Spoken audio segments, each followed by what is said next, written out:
Assalamualaikum warahmatullahi wabarakatuh.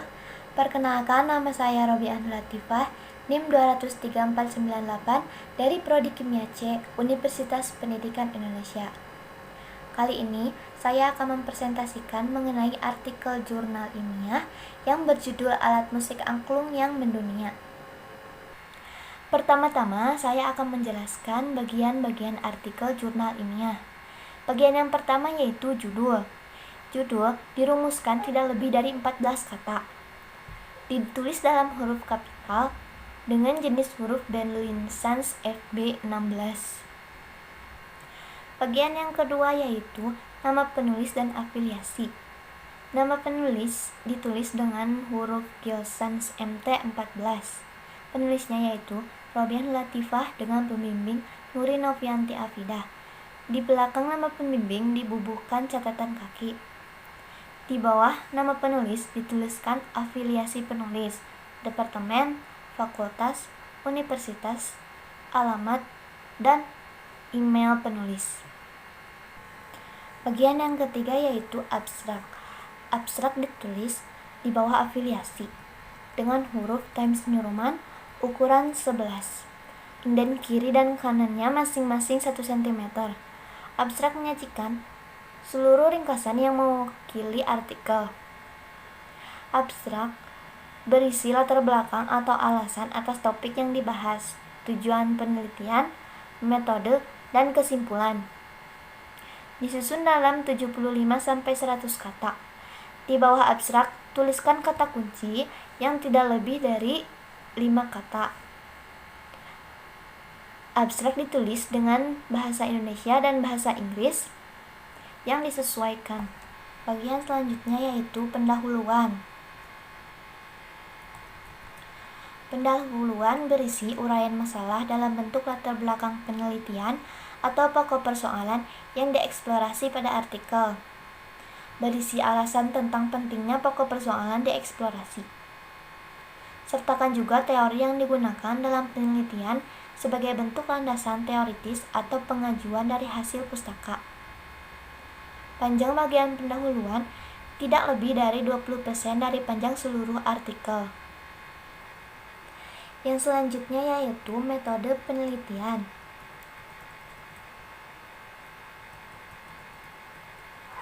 Metode penelitian berisi desain penelitian, responden yang terlibat, instrumen yang digunakan, serta prosedur analisis data atau metode, teknik, dan prosedur penelitian yang digunakan. Disusun dengan panjang uraian tidak lebih dari 15% dari seluruh panjang tulisan. Metode yang saya gunakan yaitu metode kualitatif. Selanjutnya yaitu hasil dan pembahasan. Hasil disajikan secara sistematis, disesuaikan dengan tujuan penelitian. Hasil harus didukung dengan olahan data dan ilustrasi yang baik. Sedangkan pembahasan menanggapi setiap tujuan penelitian yang hendak dicapai dengan cara menghubunginya dengan teori-teori yang diacu atau disajikan dalam bagian pendahuluan atau tinjauan pustaka. Pembahasan berurutan sesuai dengan tujuan. Hindari perincian yang tidak perlu atau pengulangan dari bagian sebelumnya. Pembahasan merupakan esensial dan ekstensi sebuah artikel ilmiah. Pada bagian pembahasan, tercermin kecendikiaan penulisnya, kelogisan argumentasi, kedalaman dan ketajaman analisis, keluasaan wawasan keilmuannya. Bagian selanjutnya yaitu kesimpulan. Kesimpulan berisi ringkasan dan komentar atas temuan penelitian dengan panjang tidak lebih dari 5% dari total panjang tulisan. Ada 2 alternatif cara penulisan kesimpulan, yakni dengan cara butir demi butir atau dengan cara uraian padat. Ditulis secara kritis, cermat, logis, dan jujur berdasarkan fakta yang diperoleh. Bagian yang terakhir yaitu daftar pustaka. Daftar pustaka disusun dengan model American Psychological Association atau APASTY dengan rata kiri. Setiap sumber yang dikutip dalam naskah harus tercantum dalam daftar pustaka. Sebaliknya, rujukan yang tercantum dalam daftar pustaka harus muncul dalam teks. Hanya ditulis sumber yang benar-benar digunakan sebagai acuan. Selanjutnya, saya akan membacakan isi dari artikel jurnal yang berjudul Alat Musik Angklung yang Mendunia. Robiah Latifah, Nuri Novianti Afidah. Departemen Pendidikan Kimia, Fakultas Pendidikan Matematika dan Ilmu Pengetahuan Alam, Universitas Pendidikan Indonesia, Jalan Dr. Setiabudi nomor 229. Email robiahnur@upi.edu. Abstrak.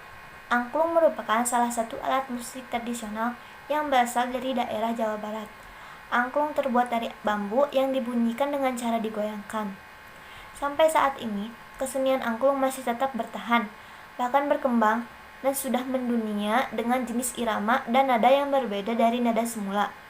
Kesenian angklung merupakan salah satu jenis kesenian tradisional yang mampu menyesuaikan diri dengan perkembangan zaman, sehingga ia mampu bertahan di tengah terjangan arus modernisasi. Bahkan kesenian angklung ini telah mendapat pengakuan dari UNESCO sebagai the representative list of the intangible cultural heritage of humanity. Angklung sebagai warisan budaya dunia milik Indonesia yang dideklarasikan pada 16 Januari 2011. Pendahuluan. Dalam konteks kebudayaan, kesenian merupakan bagian penting dan tak terpisahkan dari kebudayaan manusia. Bahkan, dalam pandangan sempit, tidak jarang orang mengartikan dan mengidentikan kebudayaan sebagai kesenian. Kesenian sebagai salah satu unsur dari kebudayaan merupakan bagian yang sangat penting dari kebudayaan yang merupakan ungkapan kreativitas dan kebudayaan itu sendiri, yang menciptakan, memberi peluang dan untuk bergerak, memelihara, menularkan, mengembangkan untuk kemudian menciptakan kebudayaan baru lagi.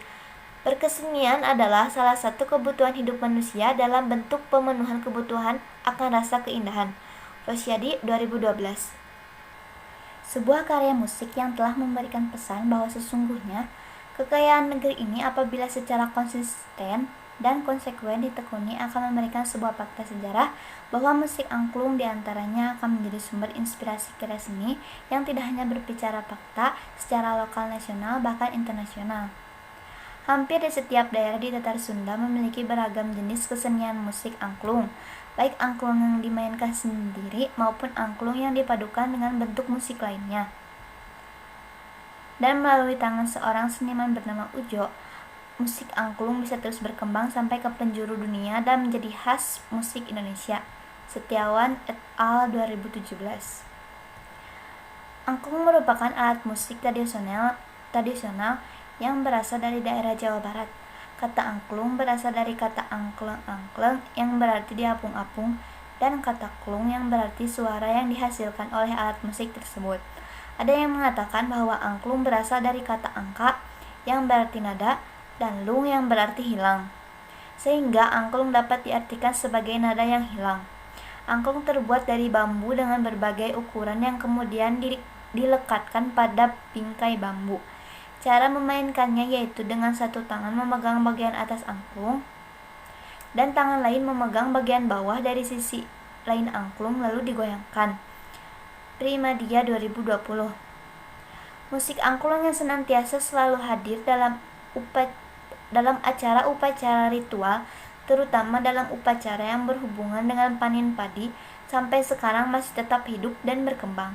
Di beberapa daerah di Jawa Barat, bagi masyarakat pendukungnya, musik angklung tidak dapat dipisahkan dari kehidupannya karena sangat memberikan makna keindahan dan kenikmatan dalam kebutuhan hiburan yang bersifat arak-arakan dan terutama untuk kebutuhan upacara ritual.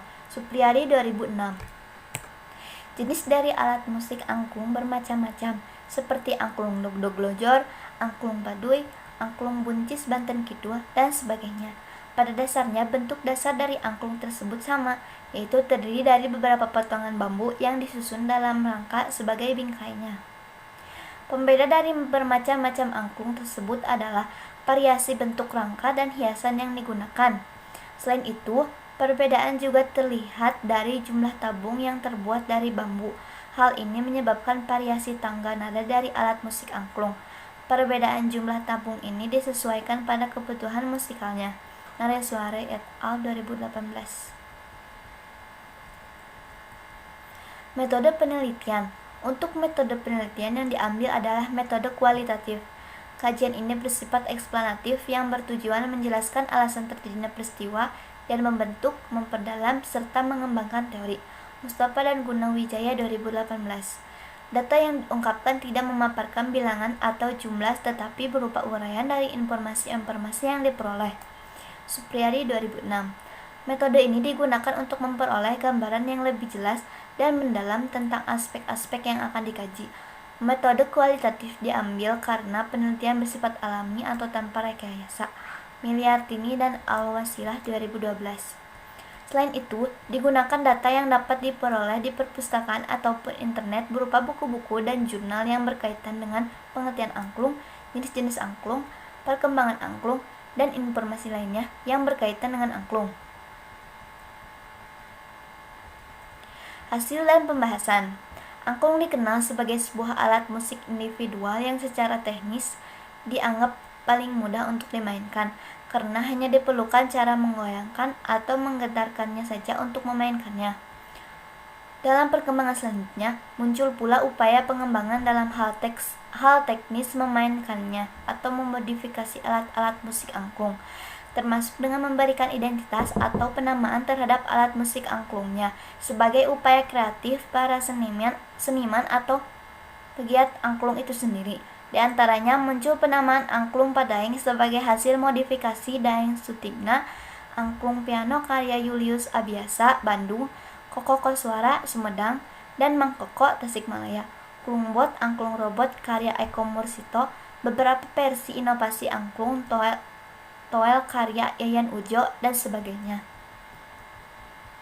Antara tahun 1897 sampai 1900, beberapa puluh tahun sebelum Daeng Sutigna melakukan modifikasi terhadap angklung, John Calhoun Dehagan, salah seorang musik dengan bayaran paling mahal di Amerika saat itu, guru musik, arranger, dan juga dikenal sebagai pengusaha alat musik, telah melakukan modifikasi terhadap angklung. Dengan memodifikasi angklung setelah dia melihat angklung buncis yang dibawa oleh sindikat perdagangan pada masa penjajahan Belanda yang dipertunjukkan dalam rangkaian kegiatan Chicago World Festival tahun 1897. Upaya modifikasi yang dilakukan oleh Dagen adalah membuat angklung dengan bahan yang berbeda, dengan mempergunakan bahan berupa tabung aluminium yang ditata ke dalam tangga nada diatonis kromatis. Selanjutnya, alat musik tersebut diberi nama dengan organ chimes. Alat musik ini sudah dipatenkan tanggal 6 Maret 1900. Upaja Budi 2017. Angklung memiliki posisi yang tidak strategis secara ruang dan waktu. Secara ruang terdesak oleh jenis musik yang disupport industri kapitalis melalui media televisi yang intens menayangkan jenis musik yang dipandang bernilai marketable, seperti pop, dangdut, hip hop, rock, jazz, dan sebagainya. Secara waktu, suka atau tidak suka, mau ataupun tidak mau, angklung berhadapan dengan zaman yang disebut globalisasi, di mana perkembangan mode, musik, dan budaya dari belahan dunia lain dengan mudah dikonsumsi. Seolah-olah mendapat energi tambahan, angklung pun bangkit dari keterpurukan. Negara tetangga Malaysia yang mengajukan klaim atas kepemilikan angklung dan kesenian Indonesia, batik, tari pendek, kuda kepang, dan Riau Ponorogo membuat bangsa Indonesia, tua, muda, dewasa, dan anak-anak terjaga dari mimpi semuanya. Mimpi mengenai ketergantungan mereka terhadap budaya, mode, fashion, dan musik bangsa lainnya. Klaim Malaysia atas angklung membangun kesadaran etnisitas atau ethnicity atau kebangsaan, bahwa Indonesia memiliki identitas yang berbeda dengan bangsa lain. Etnisitas tersebut menyebabkan bangsa Indonesia kembali peduli untuk memikirkan kesenian sendiri, menjaganya agar tidak dirampas kepemilikannya oleh bangsa lain. Peristiwa tersebut menjadi momentum untuk menata kekayaan seni tradisi yang dimiliki bangsa Indonesia, khususnya musik bambu angklung. Penelusuran angklung yang diakui UNESCO dikaji dengan menerapkan cara berpikir diakronik atau menganalisis secara berurutan kronologis. Penelusuran dimulai saat Malaysia mendaftarkan hak paten atas angklung ke UNESCO.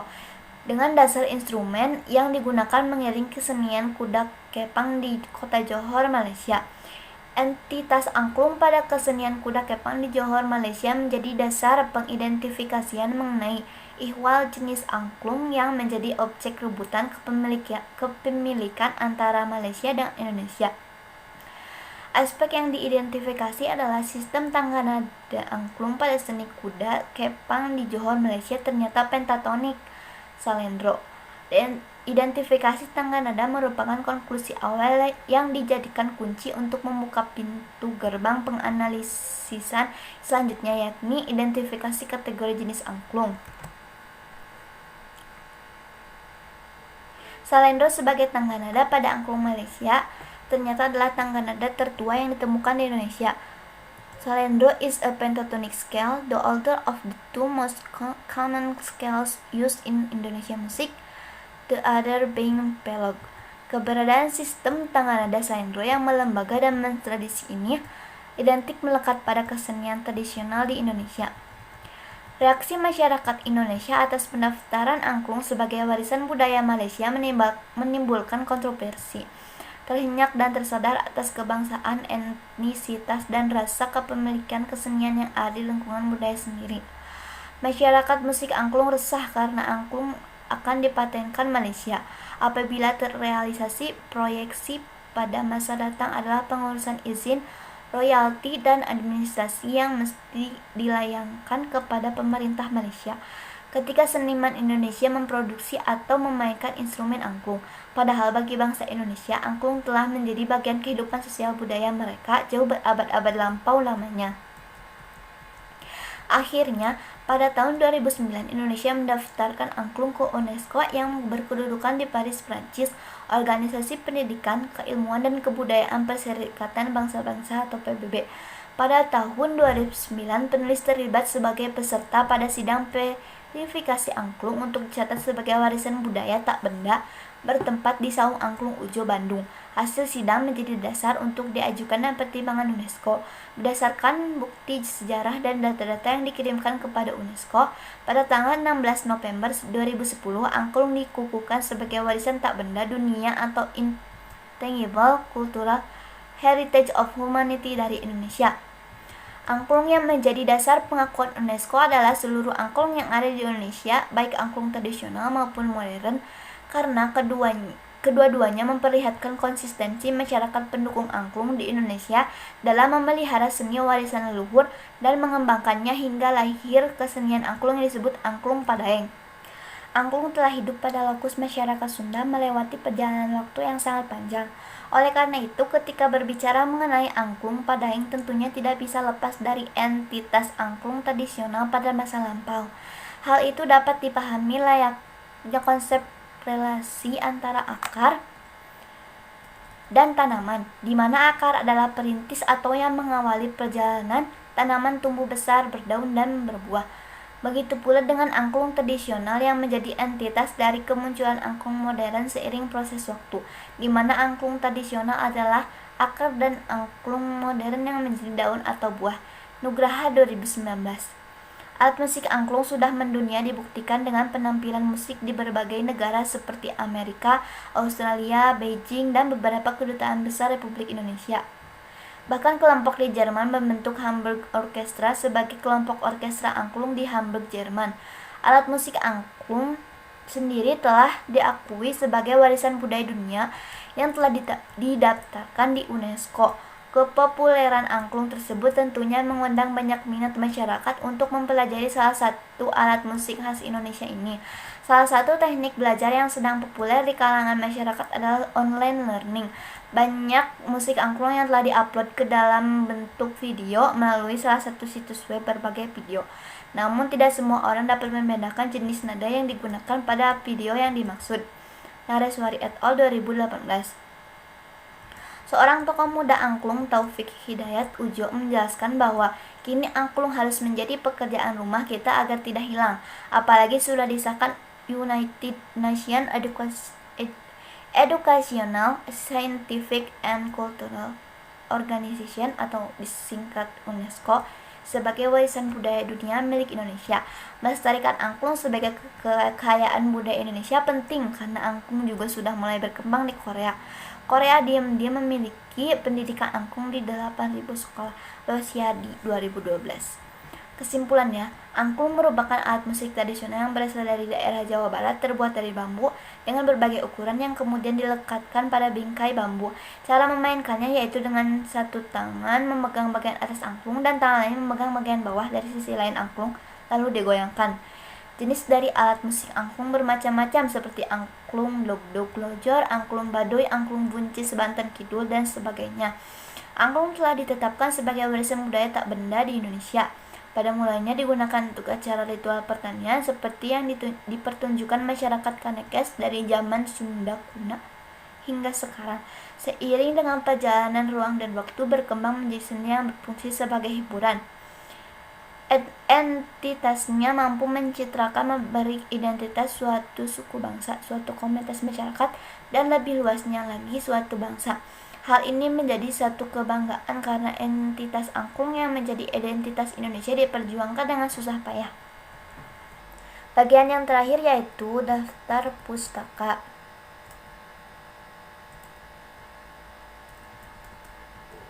Sekian presentasi dari saya. Mohon maaf apabila ada kesalahan. Wassalamualaikum warahmatullahi wabarakatuh.